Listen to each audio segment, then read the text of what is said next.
Outlook Business Investment Summit 2021 is brought to you by ICICIdirect.com. Hello, everyone. As you are aware, the country is unfortunately passing through a very strong wave of the coronavirus pandemic. Let us quickly draw a comparison of wave 2 with wave 1 in terms of the measures taken and the overall impact on the economy. As you're aware, during wave 1, we saw preemptive action from the government of India. With an all India caseload below 500, we entered a national level lockdown. And as we didn't know anything about the disease then, we felt or we were very unsure of the future and hence were perhaps very preemptive. Peak caseload seen last time was about 98,000 all India, while this time the peak caseload is over 450,000 cases. This time the virus seems to have mutated. I'm not a scientist, but that's what I understand from the media, that the B1.617 strain is apparently spreading much faster and is more virulent. The spread to rural India is very rapidly growing as well, which doesn't augur well for the agricultural economy and the allied sectors. India is far behind the developed world in vaccination rate, and that is our biggest problem this time. We stand differentiated against the rest of the world. We are constrained by largely a supply side problem.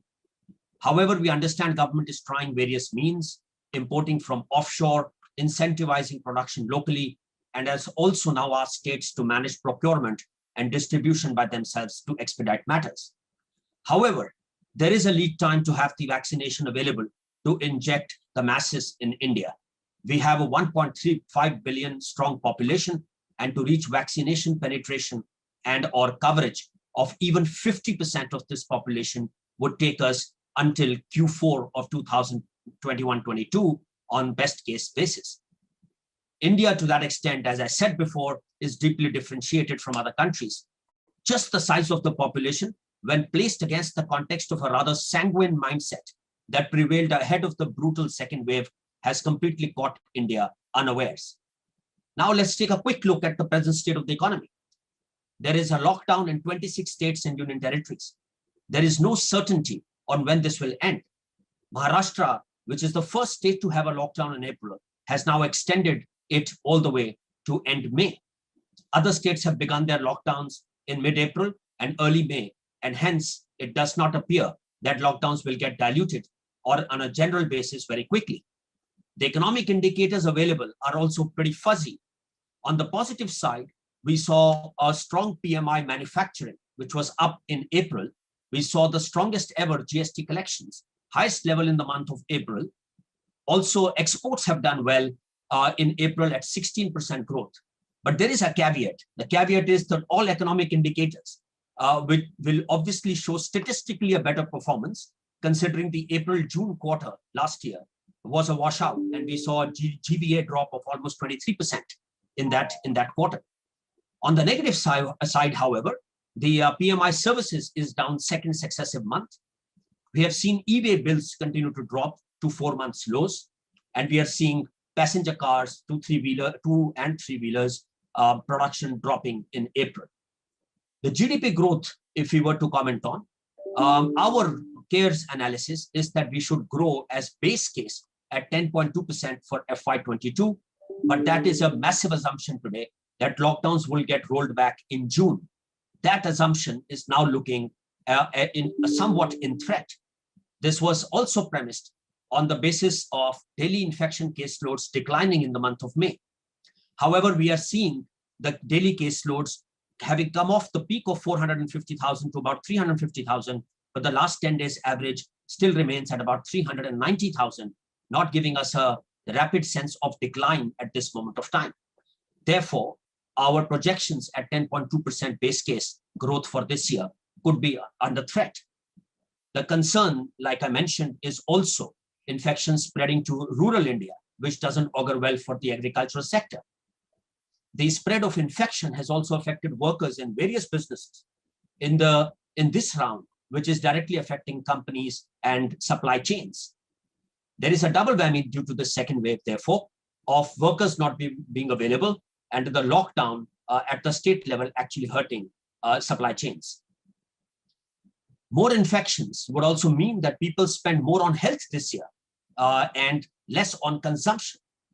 Now, taking a view of all of this, we believe that the GDP growth for FY22 is likely to be 9.2%, with a downward bias as against 10.2% projected in April. In other words, we are revising on the basis of all of what I just explained, our GDP growth forecast for FY22 to 9.2% as opposed to the 10.2 that we had projected earlier. Now, in terms of the sectors that have been impacted, it doesn't take rocket science to say that sectors that are not doing well or are possibly looking down sharply are hospitality, entertainment, malls, non-essential durables, airports, gems and jewelry. And the reason for that is either these are luxury good-driven sectors, or these are sectors that are directly dependent on human contact, on human travel, on socializing, and so on and so forth. So these sectors are the most hurt. The sectors which are on the border are automobiles, textiles. Auto, of course, is seeing a drop in production and offtake, but this could be corrected should the lockdown end soon. The sectors that are doing very well or reasonably well are food, FMCG, pharma, of course, IT, iron and steel, and retail. Some of the metal companies and metal and mining sectors are doing exceedingly well, driven by global demand. We have twin challenges as we talk about growth prospects for this year. we have various shapes of recovery that we can start talking about, but we have to admit that in FY20, before the pandemic came in, growth was anyway slow. If you recall, in FY18, 19, and 20 sequentially, GDP growth rates dropped from levels of 8% all the way down to 4%. And until we crack this puzzle as to why we dropped that sharply from 8% growth rate to 4%, and not blame everything on the COVID pandemic, we will not get our answers to get sustained growth back at 6 to 7% post FY24. Consumption, as I said before, has not grown because jobs have not grown. If you're not creating jobs, if you're not creating more employment, consumption is not going to grow. In addition, there are a lot of families, as the caseloads, active caseloads are about 3.7 million, so almost impacting 10 million families. Now, these families are not going to be able to spend as much this year because a lot of them would have spent on COVID care, COVID hospitalization, and overall healthcare spends would be much higher this year. That obviously reduces their ability to purchase consumption-related goods for the rest of this year.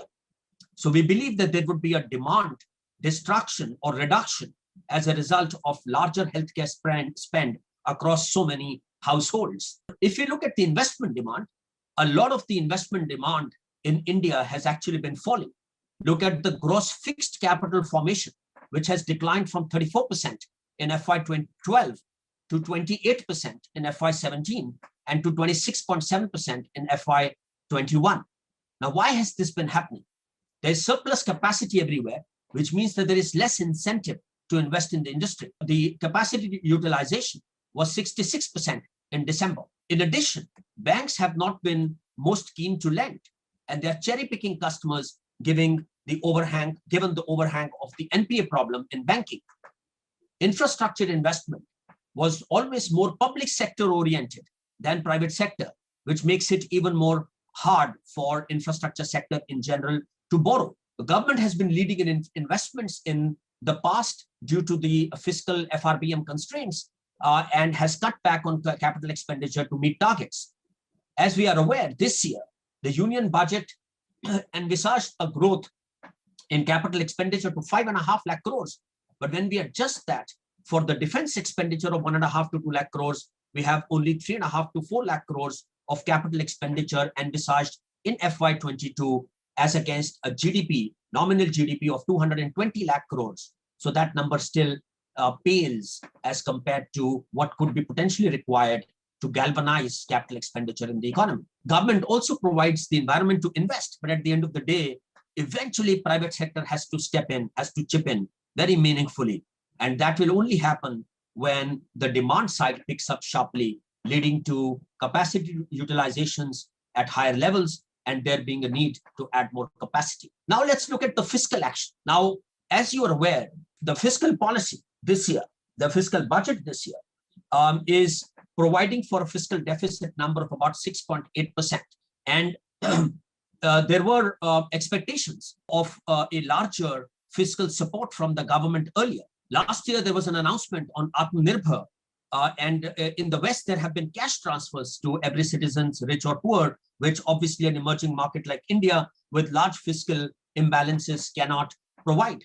We have chosen, therefore, not to do cash transfers to the poor or to the needy simply because we don't have the resources. We may not expect, therefore, the government to be very aggressive in FY21, in FY21-22, as regards direct spend in propping up the economy is concerned, simply because the resources are quite constrained. And this year, the government has to borrow a gross of 12 lakh crores.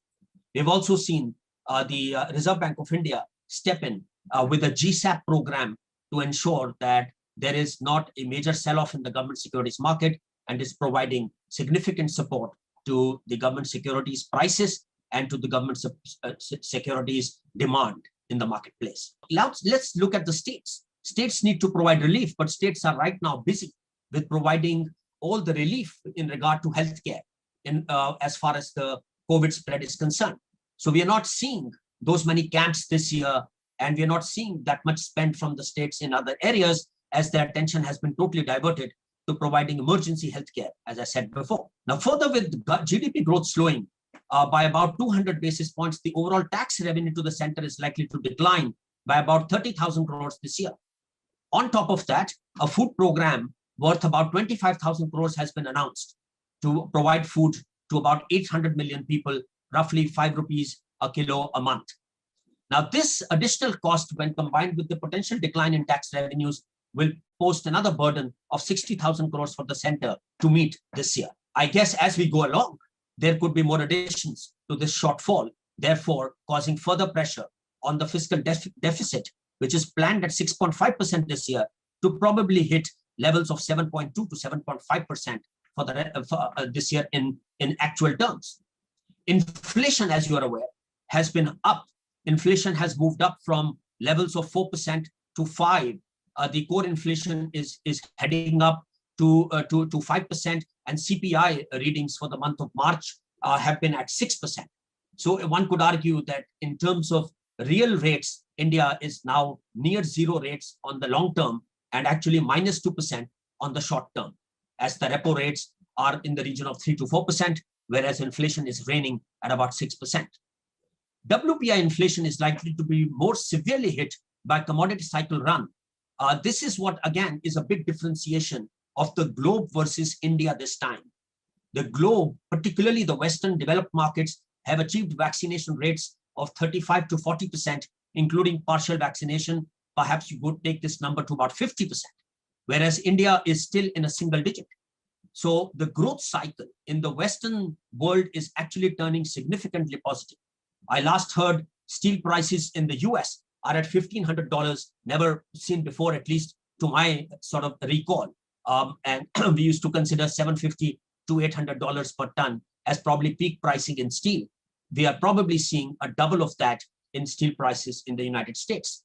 Oil prices are sharply up and are not likely to come down. So overall demand from the West is sharply up, adding to the demand side from China, which grew at 6% plus. And metal prices are moving sharply up. When I last saw, iron ore prices are up 200%.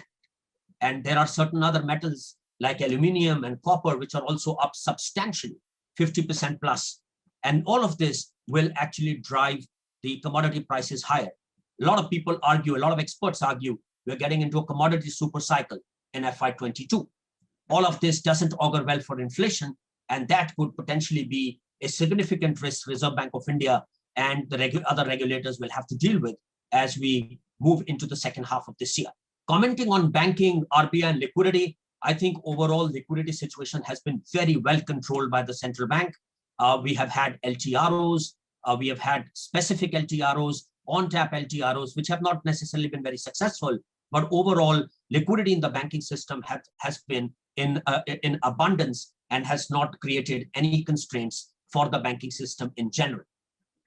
However, and also the NPAs have been managed reasonably well because banks have been able to raise capital through FY 2021 and have actually been able to manage the gross NPA numbers at around the 8% mark, perhaps fallen to 7.5% by 31st March, And we will also look at net NPAs across the banking industry in the region of 3.5% to 4% across the entire banking sector. So all of that has augured reasonably well. However, if we recall, in the reports of the RBI, there was a concern that NPAs could shoot up. Up to September of 2021, there was a worry that in stress scenarios, we could go up to 13 to 14, perhaps 14.5% NPA rate in the banking system. Now, while that looked very unlikely in the months of January and February, post the virulent second wave of COVID, there could be a chance that NPAs tick up by at least 150 to 200 basis points across the banking system. The credit growth at the same time is likely to be muted, entirely focused on retail, as wholesale in general is not a favored sector for bankers to lend. And that is not a generic statement, but obviously it's a case-by-case situation in banking. However, in general, there is no fund flow required for the long term unless investment demand picks up in the economy. So therefore, bulk of lending of the banking system is now, and also of the NBFCs, is focused on retail sector. GSEC rates, as I mentioned before, are in the region of 6 to 6.2%. However, with inflation picking up and across the globe, there being commodity-led, raw material-led, and input prices-led inflation creeping up, we expect that by September, October of this year, we could get into a tightening cycle as well in India. So we expect GSEC rates and yields to start inching up to 6.5% levels. And perhaps if the overall withdrawal of surplus liquidity and tapering operations starting in the West happen ahead of time, you could potentially see yields inch up somewhat more to about 7% by FY22. On the currency, I'm not that sanguine anymore. While India has seen substantial inflows and has also been, the Indian rupee has been buoyed by the fact that there is a overall pressure on the US dollar globally. I think Indian rupee is likely to stay bottomed out between 72 and 73 with a sharp risk of downside to levels of 75 and even higher as inflation across the globe is likely to inch up, and that would keep the US dollar supported. So we think currency will be driven more by fundamentals. A widening trade deficit may turn the current account into a deficit situation, which could be a 1.5% this year. And we also believe the capital receipts in the second half of the year could probably get less support, given given that the rest of the world would start to see inflation, and that would also be somewhat negative for the Indian currency and Indian inflows. So overall, these are my views about the impact of the wave 2 on the Indian economy. We stay hopeful that with the efforts that the government is putting in, the overall drive on vaccination will keep the economy going. And even though vaccination, there is no magical solution today, but hopefully starting August, the vaccination rate can actually sharply go up. And if we are able to somewhere get to 40% to 50% vaccination coverage of adult population by December, January, we have a hope that the Indian economy can get back on rails of at least, safer rails, so to say, and set itself for growth in the region of 6% per annum starting FY23-24. So these are my thoughts. Thank you very much for having me.